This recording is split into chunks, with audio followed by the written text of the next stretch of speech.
I am joined by the national chairperson or the executive chairperson of the National Youth Development Agency, and that is Yashin Pillay, who's going to give us just a broad outline of what is actually going to happen here today. Mr. Pillay, thank you for joining us this morning. Thank you. Give us a sense of what is expected to happen this morning.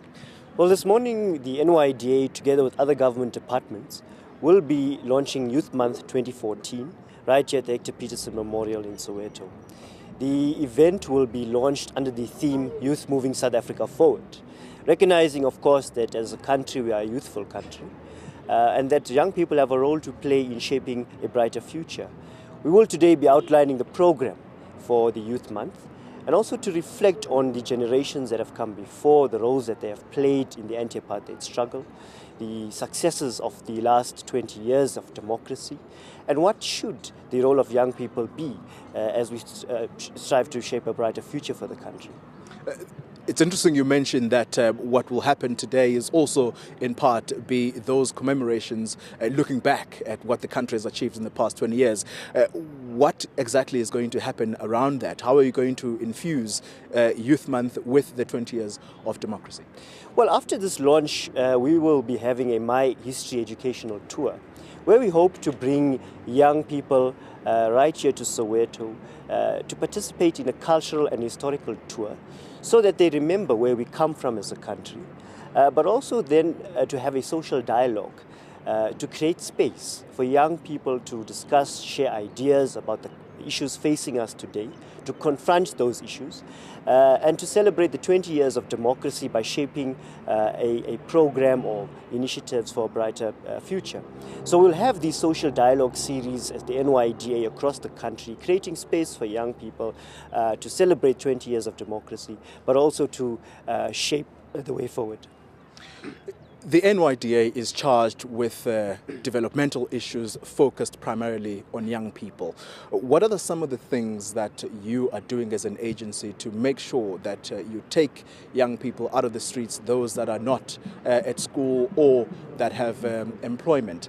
Take them out of those streets and give them, role models, people to look up to, because we do have a lot of social ills in this country, and many of those are perpetrated by young people who do not have anything to do. Well, what we've done is to focus on two areas in particular, that being education and skills development on the one hand, and entrepreneurship on the other hand. We have a bias, and this is part of the new strategy that we shaped as the NYDA, and the strategy seems to be yielding the desired results and repositioning the NYDA into a more credible and capable development agency. But in the area of education and skills development, we have a number of flagship programs. Recently, the President launched the NYDA Solomon Mahlangu Scholarship Fund, to encourage young people to excel in their studies, and as you excel, the state will support you to study further. We also have the NYDA Second Chance Matric Rewrite program, where thousands of young people have been given a second chance to rewrite their matric exams, and that boasts an 87% pass rate.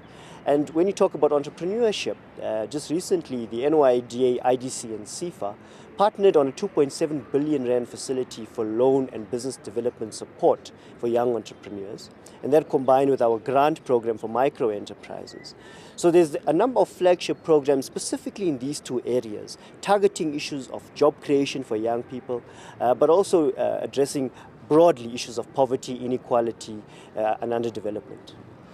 Recently, you have been criticized about your particular inability, should we say, to reach out to young people who are in rural parts of the country, looking at also the criticism that has come as a result of your inability as an agency to monitor your own implementation of developmental programs and implement them, monitor and implement these.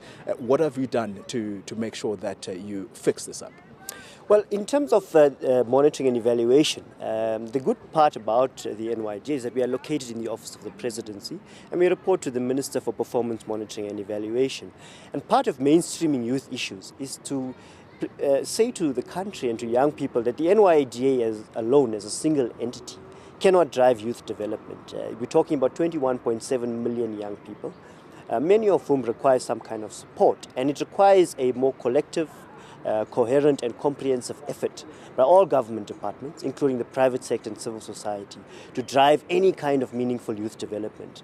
Hence the need for monitoring, evaluating, and ensuring that we have meaningful and sustainable programs. We do acknowledge that we have been weak in communicating what the mandate of the NYDA is, and we've tried to fix that in recent times, and we firmly believe that we've done a lot to address some of the communication issues. But this Youth Month is quite special in that it will have a particular focus on rural youth.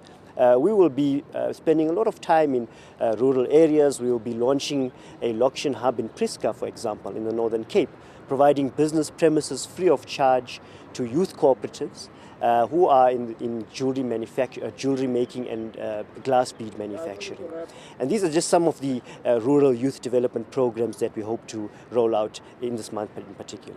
Well, Mr. Pillay, unfortunately, that's all the time we have for now. Yuveka, we're going to come back to you in studio then because, of course, we are pressed for time, but I'm sure we'll have lots more conversations with Yashin Pillay and, of course, other government dignitaries that will be here and, of course, private sector people as well.